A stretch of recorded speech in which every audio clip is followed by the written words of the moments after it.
Hi, and welcome to this podcast episode. My name is Alexandra, and I work here at Kurt Nicolin Gymnasiet in Finspång. We are a upper secondary school with 4 different programs. We have the engineering program, the industrial program, the electrical and energy program, and the health and social care program. And today I have a guest with me. Niklas, please tell me, who are you? Hi, I'm Niklas Ekholm. I'm the head of education at Young Innovators, or Unga Innovatörer, as we say in Swedish. My background, I'm a creative person. I have been starting businesses and helped other people starting businesses. I've been working with a lot of creative projects, and a lot of it has been focusing on education. The last 10 or 15 years has been really big focus on education. Oh, that's really interesting. You have a passion about innovations, isn't that so? Yeah, that's right. And that's because when I've been working with a lot of startups, I've seen that the skills that is important for the people that are working with the innovations and the entrepreneurs, the skills that is needed is not always taught in school. So they have been teaching themselves, or it's just come natural for them. But I've seen the importance of training that in school is really, really important. So that's why my focus on making the education system more relevant has been more and more over the years. And now it's basically everything I do. Oh, that's really cool. You and I have had a lot of interesting conversations about innovations and training those kind of skills and everything like that. And isn't it kind of like a bit that training these skills is something that is useful in other areas as well, and not only for when doing innovations? You train a lot of things. For an example, collaboration skills and everything like that. So, yeah. Yeah, sure. It's good you mentioned that, because what is innovation and what is innovation skills? That is a lot of things, and it's ways of thinking, it's creativity and innovativeness, of course, but it's also critical thinking and problem solving skills and decision making skills, and a lot of it is also learning to learn.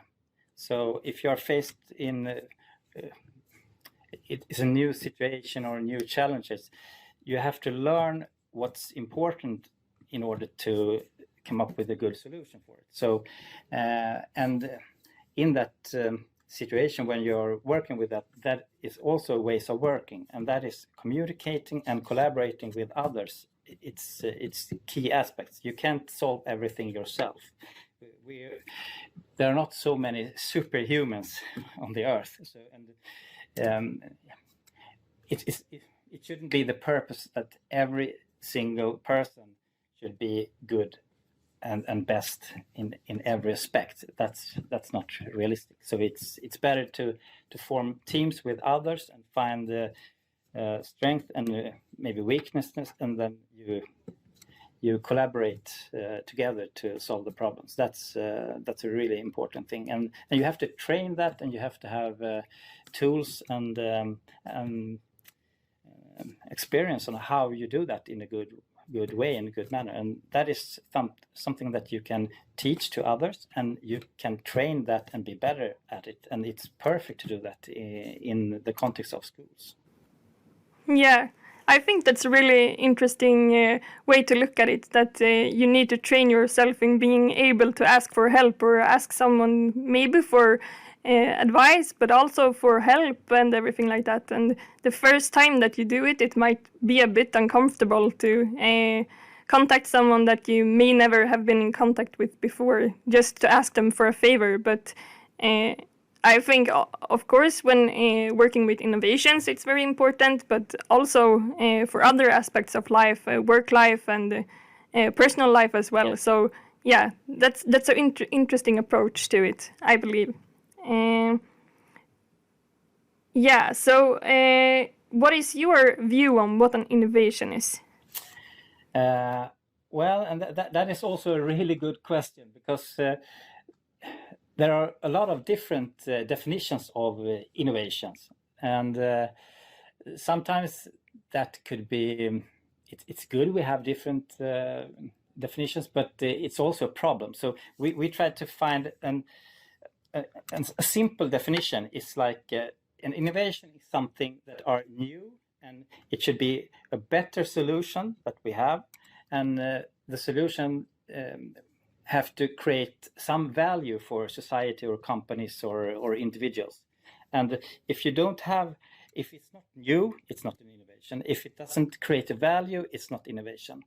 And if you compare it to like an invention, you come up with a new novel idea, some product or something.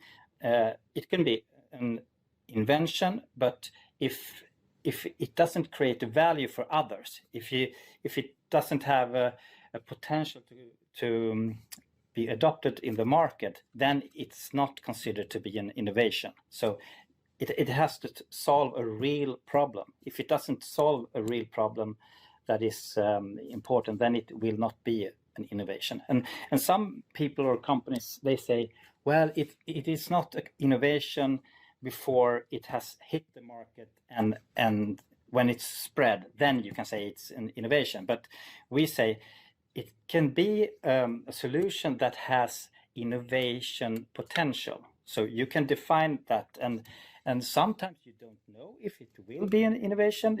You need entrepreneurship in order to take it to the market, but the idea or the solution or the project can have innovation potential. And we have some different ways of measuring that, and it's important to see what ideas and solutions have innovation potential. If it doesn't have that, then it's not then you should not do it. but even if you come up with the best idea and the best product, that doesn't mean it's automatically going to hit the market and be a success.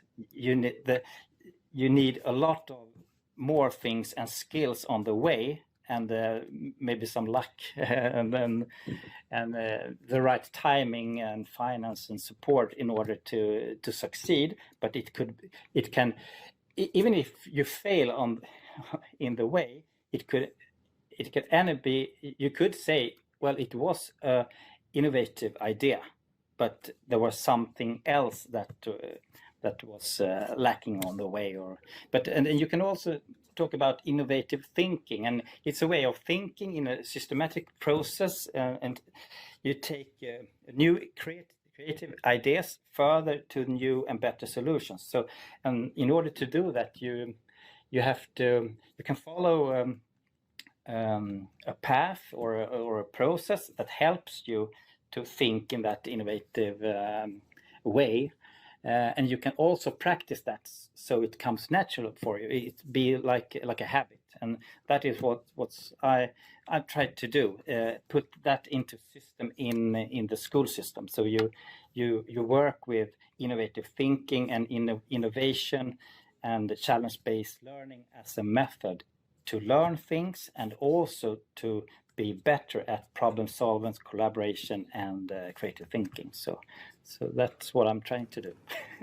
Yeah, but that's really cool.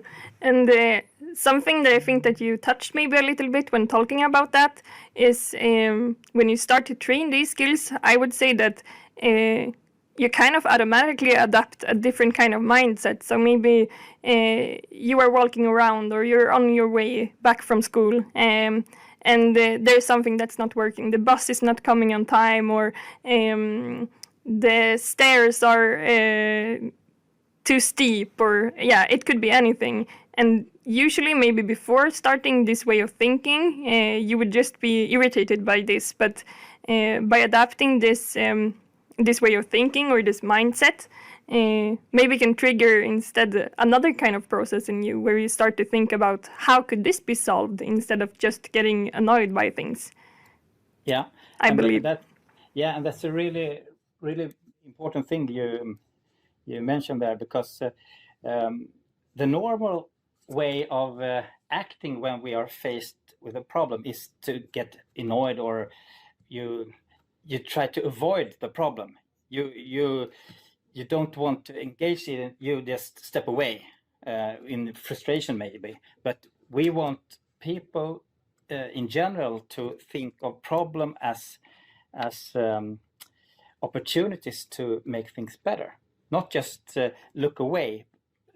Maybe I can't solve that problem myself, but I can be a part of solving the problem. So together with others, we can fix the problem that we are facing. So and it's if you approach it that way, you solve a problem for yourself, but we also want people in general to engage in solving problem for other people as well. So the benefit for you might not be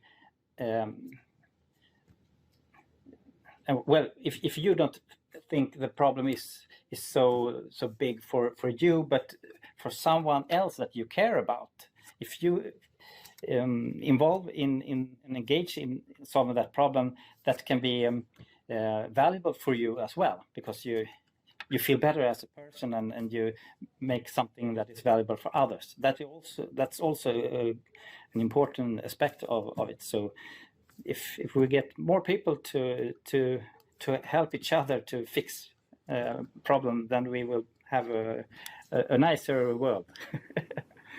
Yeah, I believe so too.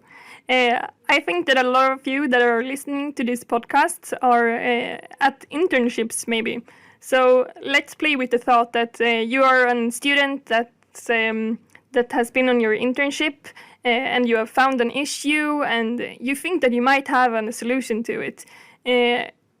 I know that you have a kind of module, or is it a cycle, what do you like to call it, that you can use to easify maybe the process of being an innovator, being innovative. Can you tell me a bit about that?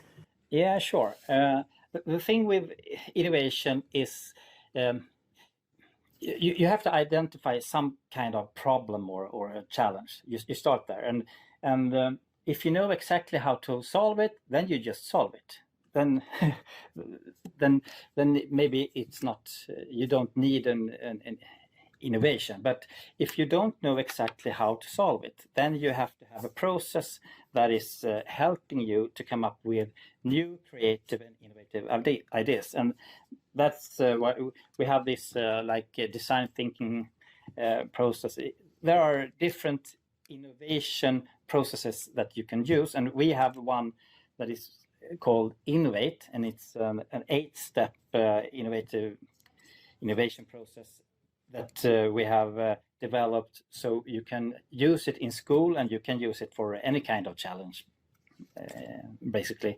And the steps is you start by you define what is the challenge. So you have some kind of short description of what's the problem, and then you have to have people that are accepting the challenge and are engaged in it. So when we work with schools, we try to find challenges that are important for the students because they have to learn about that, and it should be something that the challenge or the problem should be something that they also care about. So the engagement will and motivation to learn more about it and to solve it are higher.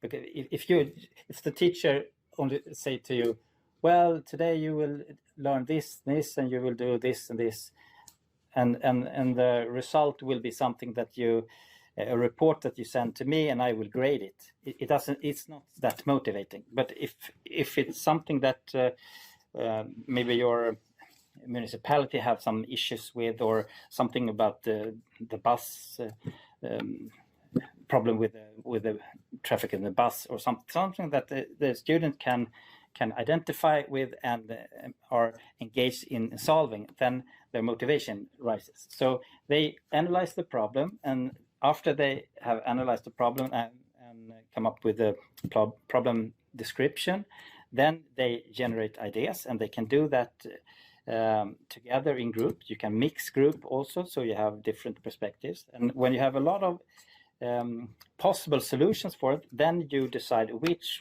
solutions are the best, and what solution do you want to work with more. And then you take that and you take it further to make some kind of concept around it, and then you write down the like the requirement and the functions and so forth, and then you design a model or a prototype. Maybe you write this, create a sketch or a drawing or a 3D CAD. It depends on what it is. It could be a project plan or something. Then you have to test the solution. Is it really good? Is it a sustainable solution? You can check it against the SDGs, the Sustainable Development Goals, and you can check it against the problem description. And you should also have some stakeholder that you then will present the solutions for. So you have to check if this is a good solution, and then you present it. You present it in school for your teachers, of course, and you present it for your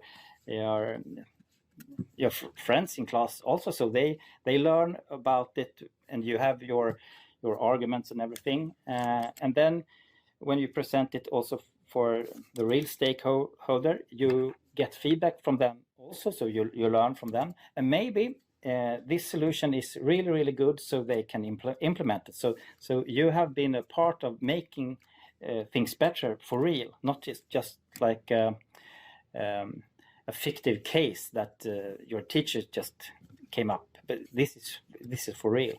And then the last step, the step number 8, is you reflect on the process and what you have learned, and what new insights that you have come up with. And maybe the solution is not 100% perfect. It's almost always like that. You come up with something that is better than before, but there are always something more that could be improved if you take this innovative cycle once again. So that's why you take what you have learned and maybe something that could be a little better, then you put that in the cycle again, the step number 1. And then you said, okay, this is the thing we have now, but we want to make this a little cheaper maybe, or a little more environmental friendly, or whatever. And you can use the same innovative process again, but you have a different focus area the next time. So that's basically it. So we have this as a tool, and you can, if you do this many times, you will be better at it, and you will feel that, well, it wasn't that hard. We had no idea in the start how we could fix this, but we have learned a lot of things on the way, and we have come up with some kind of solutions for a part of the problem or the whole problem.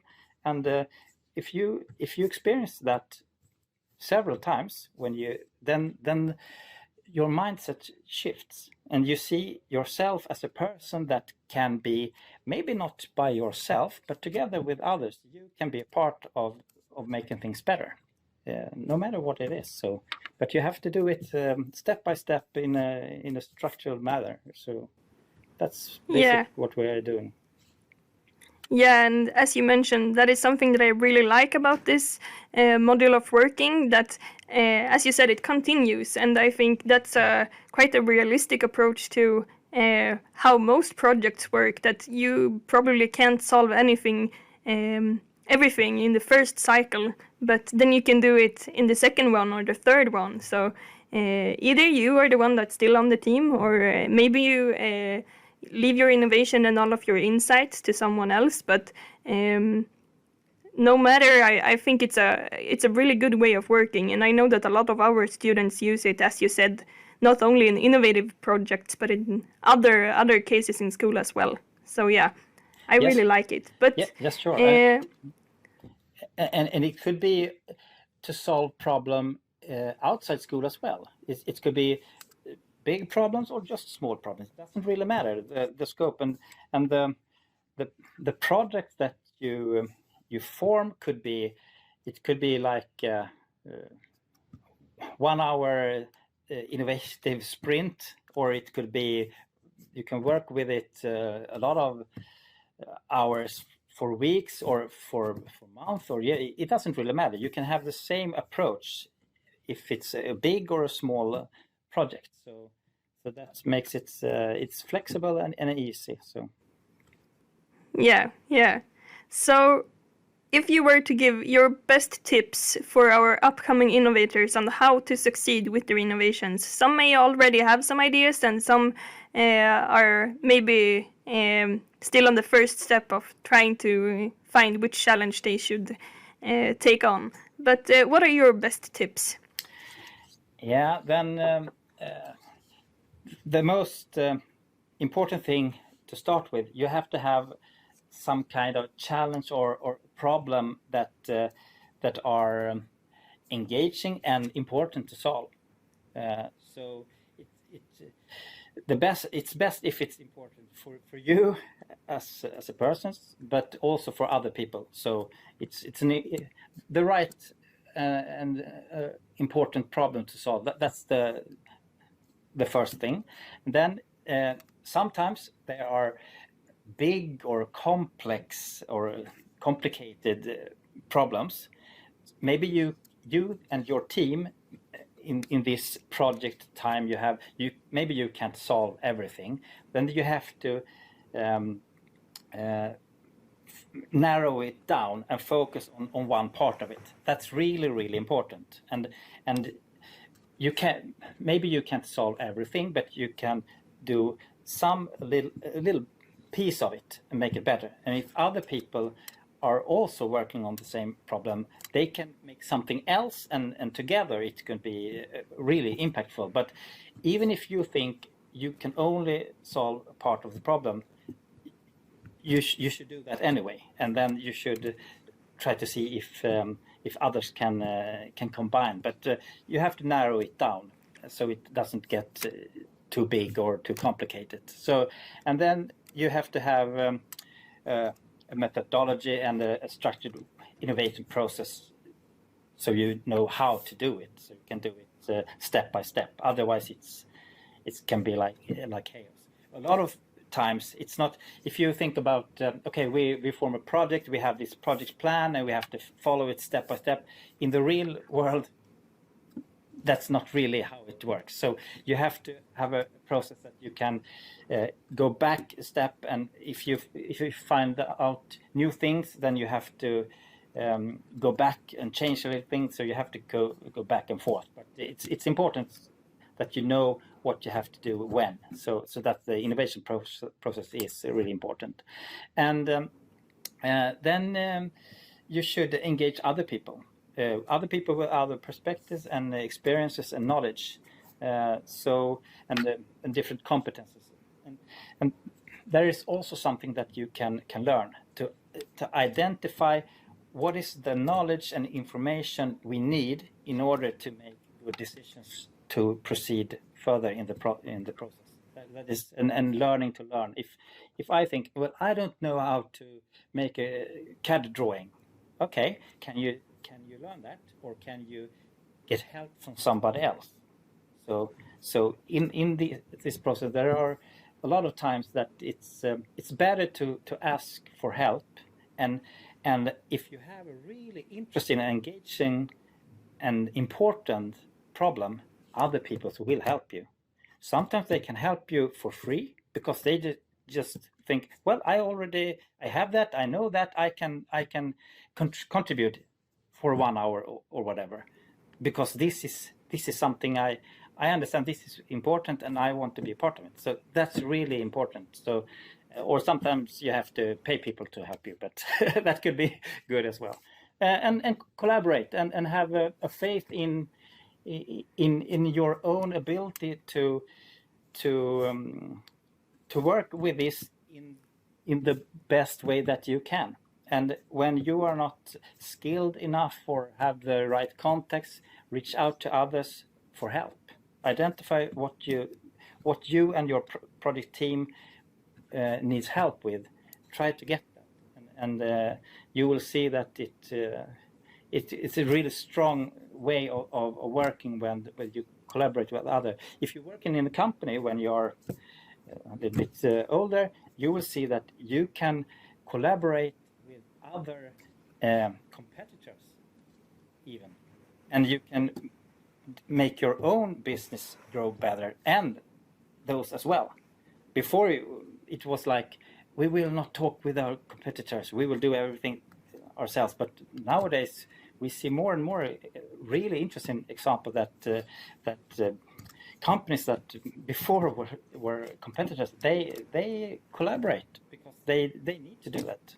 Then they are competitors also on different parts, but that's something. And you need communication skills. You need to know how to talk and work with other people. Sometimes it's people with now you and me, we are speaking English now. We are not used to do that. We are Swedish, so but you have to learn different things in order to communicate and collaborate with different individuals and companies and stakeholders. So that's also something that you practice along. The more times you do it, it's easier. So and you also have to, the last thing, you have to put in time and resources in this project. So you can't just say, oh, this is a really important problem, we will try to solve it, but I don't know when or if we have the time. So that's also an important part. If you really want to make a change, then sometimes it's not really easy, but it can be easy, but you have to do the work. Someone has to do the work, so you have to plan for it. And a lot of times you have to change your plans as long as you go also. So you have to have an open mind about that. So are you engaged, then you can put in the hours. Sometimes other things in life comes in between, then you have to change the deadline for when you hope or when you want to have it finished. So it's a lot of times it's not you don't know when you start exactly how you should do it and how you should proceed. You have to have a flexibility there and a creative mind and be okay with that. So if you think you will be finished next Friday with the best solution, and if you don't succeed, maybe you have done some part of it anyway, and you will present that and be proud of that. That's one piece of the puzzle, maybe.